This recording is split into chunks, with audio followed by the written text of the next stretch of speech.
بسم اللہ الرحمن الرحیم۔ بسم اللہ الرحمن الرحیم۔ علم حدیث اور اصول حدیث کا آج سبق نمبر 87 ہے۔ آج کے سبق کا عنوان ہے وہ حدیث جس میں ہے اللہ تعالیٰ کا حق بندوں پر اور بندوں کا اللہ تبارک و تعالیٰ پر حق۔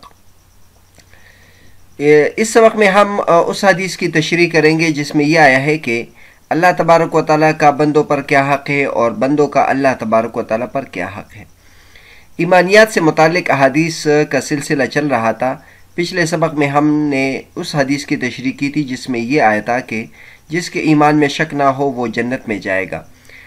اس سلسلے میں پھر حضرت عیسیٰ علیہ السلام سے متعلق بھی عقیدہ ذکر کیا تھا اور حضرت عیسیٰ علیہ السلام سے متعلق یہود اور نصارہ کا کیا عقیدہ ہے یہ بھی ذکر کیا تھا، اور یہ بھی ذکر کیا تھا کہ حضرت عیسیٰ علیہ السلام کو کلمۃ اللہ اور روح اللہ کیوں کہا جاتا ہے، اور پھر آخر میں یہ ذکر کیا تھا کہ بدعملی کا انجام کیا ہوتا ہے۔ تو بہرحال آج کے سبق میں ہم وہ حدیث ذکر کرتے ہیں حضرت معاذ رضی اللہ تعالیٰ عنہ کی جس میں اللہ تبارک و تعالیٰ کا حق بندوں پر اور بندوں کا اللہ تبارک و تعالیٰ پر حق کا ذکر ہے۔ حدیث معاذ بن جبل رضی اللہ عنہ قال بین انا ردیف النبی صلی اللہ علیہ وسلم لیس بینی وبینہ الا اخرۃ الرحل فقال یا معاذ قلت لبیک رسول اللہ وسعدیک ثم سار ساعة ثم قال یا معاذ قلت لبیک رسول اللہ وسعدیک قال هل تدری ما حق اللہ علی عباده قلت اللہ ورسولہ اعلم قال حق اللہ علی عباده ولا يشركوا به شيئا ثم سار ساعة ثم قال يا معاذ بن جبل قلت لبيك يا رسول الله وسعديك فقال هل تدري ما حق العباد على الله إذا فعلوه قلت الله ورسوله أعلم قال حق العباد على الله ألا يعذبهم أخرجه البخاري في كتاب اللباس باب إرداف الرجل خلف الرجل۔ اس کا ترجمہ یہ ہے کہ حضرت معاذ بن جبل رضی اللہ عنہ نے بیان کیا کہ میں نبی کریم صلی اللہ علیہ وسلم کی سواری پر آپ کے پیچھے بیٹھا ہوا تھا اور میرے اور ان حضرت صلی اللہ علیہ وسلم کے درمیان کجاوے کی پچھلی لکڑی کے سوا اور کوئی چیز حائل نہ تھی۔ اسی حالت میں ان حضرت صلی اللہ علیہ وسلم نے فرمایا اے معاذ، میں بولا یا رسول اللہ میں حاضر ہوں، آپ کی اطاعت اور فرما برداری کے لیے تیار ہوں۔ پھر آپ تھوڑی دیر تک چلتے رہے، اس کے بعد فرمایا اے معاذ، میں بولا یا رسول اللہ حاضر ہوں، آپ کی اطاعت کے لیے تیار ہوں۔ پھر آپ تھوڑی دیر چلتے رہے، اس کے بعد فرمایا اے معاذ، میں نے عرض کی حاضر ہوں یا رسول اللہ، آپ کی اطاعت کے لیے تیار ہوں۔ اس کے بعد حضرت صلی اللہ علیہ وسلم نے فرمایا تمہیں معلوم ہے اللہ کا اپنے بندوں پر کیا حق ہے؟ میں نے عرض کیا اللہ اور اس کے رسول ہی کو زیادہ علم ہے۔ حضور صلی اللہ علیہ وسلم نے فرمایا کہ اللہ تعالیٰ کا اپنے بندوں پر حق یہ ہے کہ بندے خاص اسی کی عبادت کرے اور اس کے ساتھ کسی کو شریک نہ بنائے۔ پھر آپ تھوڑی دیر چلتے رہے، اس کے بعد فرمایا معاذ، میں نے عرض کی حاضر ہوں یا رسول اللہ، آپ کی اطاعت کے لیے تیار ہوں۔ آن حضرت صلی اللہ علیہ وسلم نے فرمایا تمہیں معلوم ہے بندوں کا اللہ پر کیا حق ہے کہ جب وہ یہ کام کر لے؟ میں نے عرض کیا اللہ اور اس کے رسول کو زیادہ علم ہے۔ فرمایا کہ پھر بندوں کا اللہ پر حق یہ ہے کہ وہ انہیں عذاب نہ دے۔ تو بہرحال اس حدیث میں آپ نے دیکھ لیا اللہ تبارک و تعالیٰ کا بندوں کے ذمہ حق یہ ہے کہ وہ بغیر شرک کے اللہ تبارک و تعالیٰ کی عبادت کرے، اور پھر اللہ تبارک و تعالیٰ پر بندوں کا حق یہ ہے کہ ان کو جنت میں داخل کرے اور ان کو عذاب نہ دے۔ اسی طرح کی حدیث کا ایک اور طریق یہ ہے، حدیث معاذ رضی اللہ عنہ قال کنت ردف النبی صلی اللہ علیہ وسلم علی حمار یقال له عفیر فقال یا معاذ هل تدری حق اللہ علی عباده وما حق العباد علی اللہ قلت اللہ ورسوله اعلم قال فإن حق الله على العباد أن يعبدوه ولا يشركوا به شيئا وحق العباد على الله ألا يعذب من لا يشرك به شيئا قلت يا رسول الله أفلا أبشر به الناس قال لا تبشرهم فيتكلوا۔ تو بہرحال وہی حدیث ہے جس میں حضور صلی اللہ علیہ وسلم نے وہی بات ارشاد فرمائی ہے، کچھ باتوں کا اضافہ ہے۔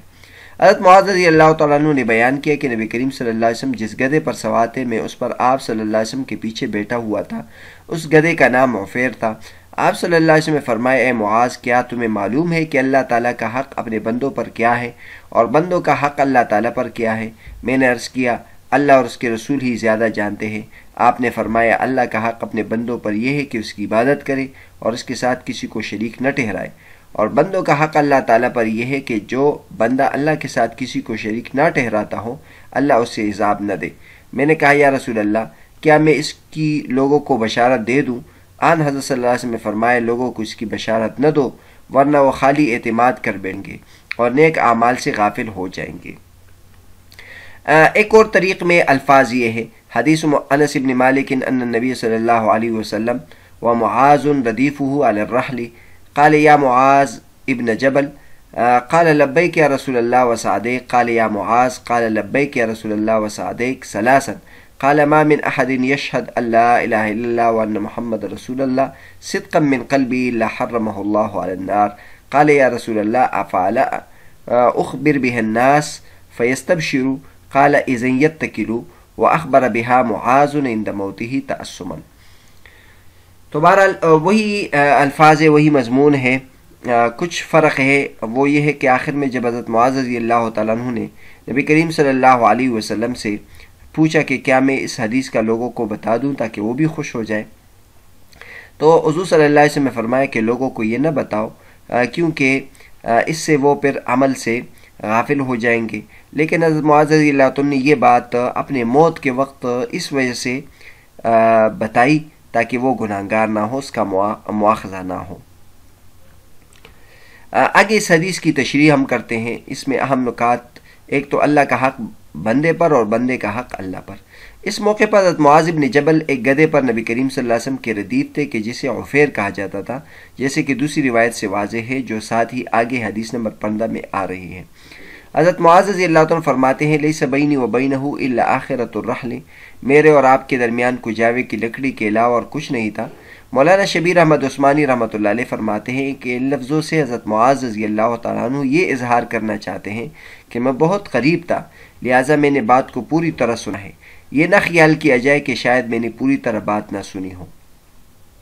جیسے کہ ہم نے ذکر کیا کہ اس موقع پر حضرت معاذ رضی اللہ عنہ گدھے پر نبی کریم صلی اللہ علیہ وسلم کے ردیف تھے، اور کجاوا تو اونٹ پر کسا جاتا ہے، گدھے پر تو نہیں، تو ممکن ہے کہ یہاں مؤخرۃ الرحل کے مقدار مراد ہے، یعنی بعد نے یہ کہا ہے کہ یہ واقع اونٹ کا ہے اور گدھے والا واقع الگ ہے، لیکن واقع کی دیگر تفصیل بہرحال یہی ظاہر کرتی ہے کہ یہ ایک ہی واقعہ ہے۔ ایک اور بات، عموماً محدثین کی رائے یہ ہے کہ حضرت معاذ رضی اللہ عنہ کی بھی بھرپور توجہ مضبوط کروانے کے لیے ہادی عالم صلی اللہ علیہ وسلم نے 3 دفعہ خطاب کیا۔ البتہ علامہ عینی رحمۃ اللہ علیہ لکھتے ہیں کہ 3 دفعہ مخاطب کرنے کی وجہ یہ بھی ہو سکتی ہے کہ ممکن ہے کہ رحمت کائنات صلی اللہ علیہ وسلم تذبذب کی کیفیت میں ہو کہ معاذ رضی اللہ عنہ کو یہ بات بتلائی جائے یا نہیں۔ حدیث مبارک میں لفظ ہے حق العباد علی اللہ الا يعذبهم، کہ بندوں کا اللہ پر یہ حق ہے کہ وہ ان کو عذاب دے، ان کو عذاب نہ دے۔ یہاں اللہ پر حق کے لفظ سے بظاہر یہ معلوم ہو رہا ہے کہ یہ چیز اللہ کے ذمے واجب ہو جاتی ہے کہ اگر وہ اس کی بندگی کرے اور شرک نہ کرے تو اللہ انہیں عذاب نہ دے، جبکہ اللہ رب العزت کی ذات تو ایسی عرفہ اور اعلیٰ ہے کہ اس کے ذمے کچھ واجب نہیں کیا جا سکتا۔ تو اس جملے میں اللہ پر حق سے مراد یہ ہے کہ اس حوالے سے محدثین نے مختلف توجیحات کی ہے، جن میں سے چند ایک اہم ذکر کر رہے ہیں۔ نمبر 1، یہاں حق متحقق اور ثابت کے معنی میں ہے، مراد یہ ہے کہ یہ چیز اللہ کی طرف سے متحقق اور ثابت ہے کہ ایسا ہوگا۔ دوسرا جواب یہ ہے کہ یہاں حق لائق اور مطابق اور موافق کے معنی میں ہے، یعنی اللہ رب العزت کے عرفہ شان کے یہ لائق ہے کہ وہ ایسا کرے۔ تیسرا جواب یہ ہے کہ یہاں حق کا معنی تاکید کے لیے ہے، مراد یہ ہے کہ اللہ کے لیے ایسا کرنا ایسے ہی ہے جیسے واجب ہو جاتا ہے۔ چوتھا جواب، چونکہ پہلے یہی لفظ بندوں کے حوالے سے استعمال فرمایا گیا تھا، حق اللہ علی عبادہ ان لا یعبدوہ ولا یشرکوا بہ شیئا، تو اب اس کے مطابق کرتے ہوئے اللہ رب العزت کے لیے بھی یہ لفظ ارشاد فرمایا ہے۔ حدیث مبارکہ میں عقیدے کی درستگی پر عذاب نہ ہونے کا ذکر فرمایا گیا ہے، حالانکہ قرآن حکیم اور احادیث مبارکہ میں یہ چیز بھی صراحت سے ملتی ہے کہ عقیدے کی درستی کے باوجود بھی اعمال کی خرابیوں کی بنا پر عذاب ہو سکتا ہے۔ اس اشکال کے بھی محدثین نے کئی جوابات دیے ہیں، جن میں سے چند اہم یہاں ذکر کیے جا رہے ہیں۔ یہ آپ حضرات نے دیکھا ہوگا، حدیث شریف میں تو یہ آیا ہے کہ جو ایمان لائے تو اللہ تبارک و تعالیٰ اس کو جنت میں داخل کریں گے، عذاب نہیں دیں گے۔ حالانکہ بدعمالیوں کے سزا کا تو تواتر کے ساتھ منقول ہے کہ جو ایمان لانے کے بعد بدعمالیاں کرے گا تو وہ سزا ان کو ملے گی۔ تو اس کے جوابات یہاں دے رہے ہیں۔ نمبر 1 جواب یہ ہے کہ یہاں خلود فی النار یعنی دائمی عذاب کی نفی ہے۔ مراد یہ ہے کہ جس کا عقیدہ درست ہو اس کے لیے ہمیشہ کا عذاب نہیں، البتہ اس کے اعمال کی خرابیوں کی وجہ سے اسے کچھ عرصہ سزا ہو سکتی ہے، لیکن بہرحال اس سزا کے بعد بھی اسے جنت کا مستحق ضرور بنا دیا جائے گا۔ دوسرا جواب یہ ہے کہ اس سے اس آگ کے عذاب کی نفی ہے جو کفار کے لیے تیار کی گئی ہے، باقی جو نافرمان اہل ایمان کے لیے تیار کی گئی ہے اس میں داخلہ ہوگا۔ تیسرا جواب یہ ہے کہ اس سے سارے جسم کے لیے مجموعی طور پر آگ میں جلنے کی نفی مراد ہے کہ سارا جسم نہیں جلے گا، مثلا توحید کا بیان کرنے والی زبان نہیں جلے گی، یا مثلا ایک حدیث کے مطابق آگ مسلمان کے مواضع سجدہ یعنی سجدے میں جو مقامات لگتے ہیں جیسے پیشانی، ناک، ہتھیلی یا گھٹنے، پاؤں کی انگلیاں، ان کو نقصان نہیں دے گا۔ ایک اور جواب مولانا شبیر احمد عثمانی صاحب ایک خوبصورت مثال کے ساتھ سمجھاتے ہیں۔ یہاں ہم آپ کی دی ہوئی مثال کو قدر تبدیلی کے ساتھ ذکر کر رہے ہیں۔ بعض اوقات ایک ماہر طبیب ایک مخصوص مفرد دوا کی ایک تاثیر بیان کرتا ہے کہ فلاں دوا کے انفرادی طور پر یہ تاثیر ہے، لیکن وہی دوا کسی مرکب دوا کا جز بن کر یا انسانی غذا وغیرہ کے ساتھ عدم موافقت کی بنا پر اپنے مذکورہ تاثیر کھو بیٹھتی ہے، کیونکہ دیگر ادویات کے ملنے سے تاثیر میں فرق پڑ جاتا ہے۔ تو اسی طرح اللہ کی بندگی اور اس کے ساتھ کسی کو شریک نہ بنانے کا انفرادی طور پر تو نتیجہ یہی ہے کہ جو بندہ اس کا اہتمام کرے وہ عذاب سے محفوظ ہوتا ہے، لیکن بہرحال انسان کے دیگر افعال و اعمال یعنی اس کے گناہ الگ طور پر مؤثر ہو کر اسے عذاب کی طرف دھکیل سکتے ہیں۔ اہم نکات میں سے ایک یہ ہے کہ یہاں عفیر کا لفظ استعمال ہوا ہے۔ عفیر کا معنی ہے چھوٹا سا مٹیالے رنگ والا، چھوٹا سا سرخ رنگ والا جس میں سفیدی ہو۔ یہ نام اس کے رنگ کی مناسبت سے تھا۔ بعض نے غین کے ساتھ غفیر جو چوکیدار کے معنی میں ہے ذکر کیا ہے، لیکن وہ درست نہیں۔ آپ کے پاس یعفور نام کا بھی ایک گدھا تھا۔ یعفور کا معنی ہے ہرن کا بچہ۔ غالباً یہ نام اس کی سرعت کی وجہ سے اسے دیا گیا ہوگا۔ بعض نے کہا کہ یہ دونوں نام ایک ہی گدھے کے ہیں، لیکن زیادہ صحیح یہ ہے کہ یہ الگ الگ ہے۔ عفیر آقا صلی اللہ علیہ وسلم کو مقوقس مصر نے اور یعفور فروہ بن عمر نے ہدیہ کیا تھا، اور بعض نے اس کا عکس بھی بتلایا ہے۔ حضرت معاذ بن جبل رضی اللہ عنہ جیسا بندہ تو ایسی خبر سننے کے باوجود زیادہ سے زیادہ اعمال صالحہ کی طرف ہی متوجہ رہتا ہے اور اللہ کے ڈر سے بے نیاز نہیں ہو بیٹھتا، لیکن عام آدمی ایسے فرمان کا صرف ظاہری مفہوم لے کر اور دیگر آیات و حدیث سے صرف نظر کرتے ہوئے اعمال سے کنارہ کش ہو سکتا ہے، لہٰذا اسے عام کرنے کی ممانعت فرما دی۔